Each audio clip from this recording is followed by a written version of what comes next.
What's going on, everybody? Thank you all for joining me today. If you haven't already, please make sure you hit the like button, subscribe to the channel if you're new to the channel, share this video out on your social media platforms, and also don't forget to follow me on Telegram at TD Media Group. That is extremely important to circumvent social media censorship and shadow banning. With that out of the way, let's get into today's news, man.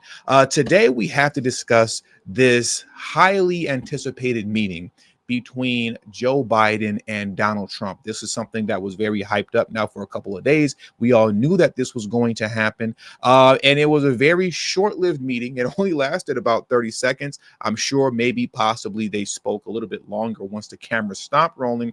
But what I found very interesting about this meeting that I'm going to play for you in a few moments is how full of joy, how gleeful, and just kind of happy Joe Biden was in the midst of being in front of Hitler, right? Air quotes. What happened to all that? We're going to speak on that in just a moment. But let's just get into this right here and now. Leader of the free world. All right, let's go to this. Their meeting. Looking forward to having like we said, a smooth transition. Do everything we can to make sure you're accommodated, what you need. And we're going to get a chance to talk about some of that today. So good.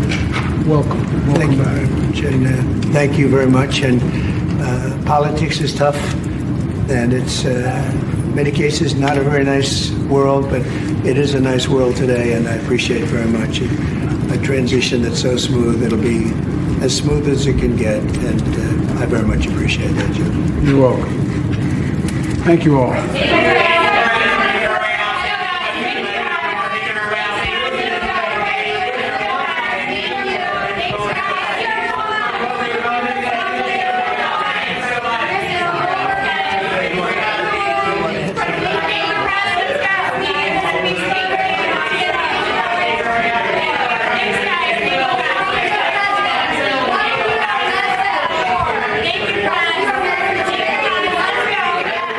This all sounds so stupid. Everybody yelling out like this.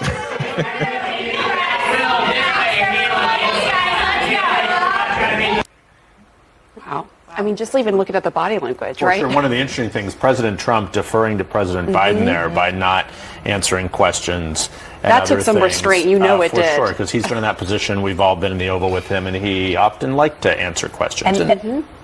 I'm sorry, just the imagery, the fire burning, the bust of MLK on one side, JFK on the other.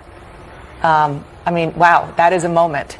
And these two men have not seen each other, I don't think, since our debate. Okay, so let's really get into it. What happened to all of the Hitler talk? So that's just done now? It's just completely out of the window? You hear the woman on CNN saying, wow, what a moment, with the fire burning and a bust of Martin Luther King on one side and JFK on the other side. And this is such a beautiful moment. Really? I thought that this was the man that was going to be a dictator. I thought that there was going to be a bloodbath.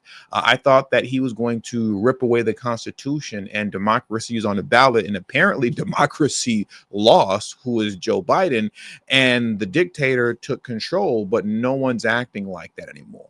You see how all of these foolish and nonsensical talking points have gone completely out of the window now, and why I say so much repeatedly that the people who claim to be against disinformation, misinformation, and hateful rhetoric the most, right? Hateful rhetoric and dangerous rhetoric, air quotes, the most, are the ones who engage in it the most.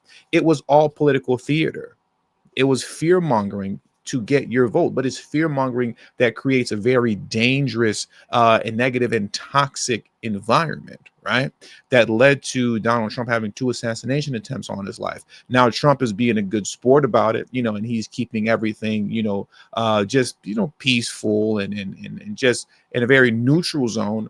But the Democrats were engaging in so much disgusting rhetoric. I just find it very interesting that all of a sudden that's just completely disappeared, more or less. Now, you still have some people on the MSNBC channel, which I normally refer to and always refer to as a parody news channel, right? They don't engage in real news, but you see even they're walking back a lot of their talking points. I talked about this now yesterday in yesterday's live stream. And if you didn't catch yesterday's live stream, I will leave that end tab window, right here for you to click on the video after this is done so you can watch the live stream. But I want you to listen here very quickly at how this man here on MSNBC is all of a sudden going to walk back all of these, dictator talking points by talking about checks and balances and things of that nature. I won't say too much. I'll play some of it for you right now and then give you my breakdown. But I won't discuss the whole thing because, like I said, we went through this more or less in its entirety on the live stream yesterday. Professor Lawrence Tribe, one of the foremost constitutional law experts in the country, argues that America's unique structure makes it difficult to dismantle its democratic foundations quickly. We don't have to listen any more from that point on.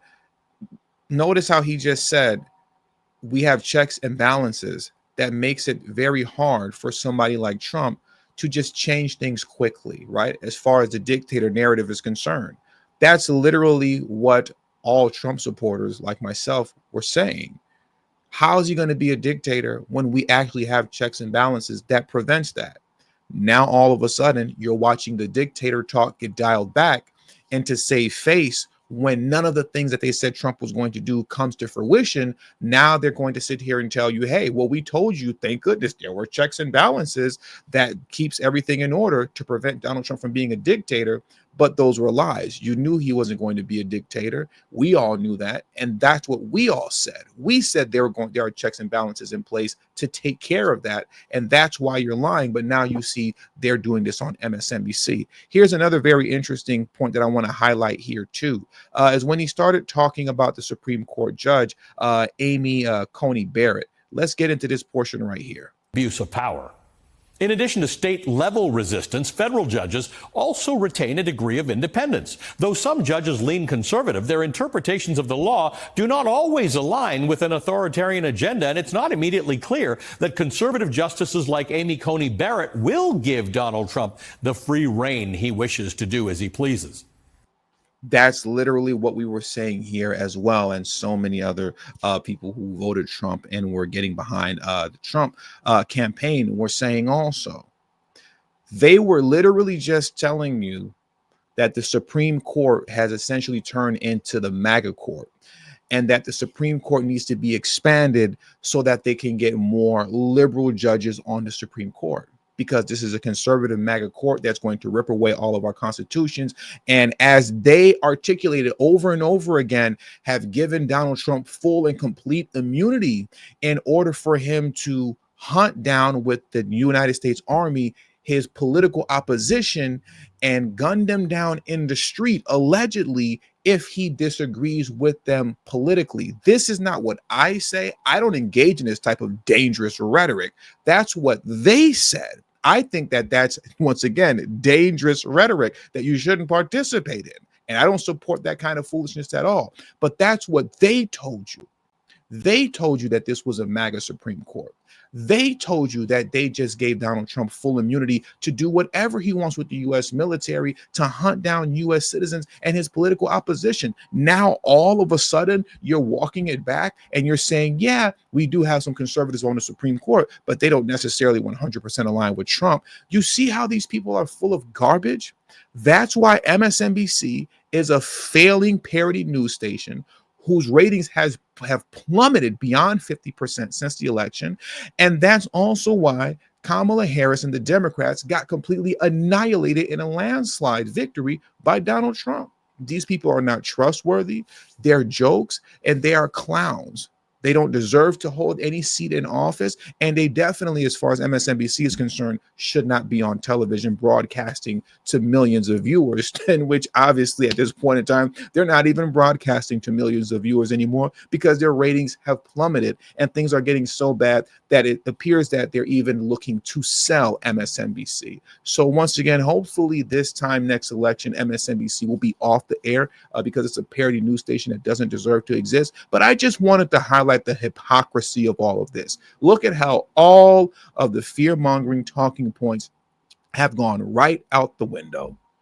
No more Hitler talk, or at least not to the degree that it was being spoken during the election. Now we have Biden sitting across from Donald Trump with a smile on his face, laughing and looking like one of the happiest people on the planet. And with all that being said, that does it for today's news. So I want to thank you all for joining me today. Please make it a point to check out yesterday's live stream. Once again, it'll be in the end cap window right here. And follow me on Telegram at TD Media Group to circumvent censorship and social media shadow banning.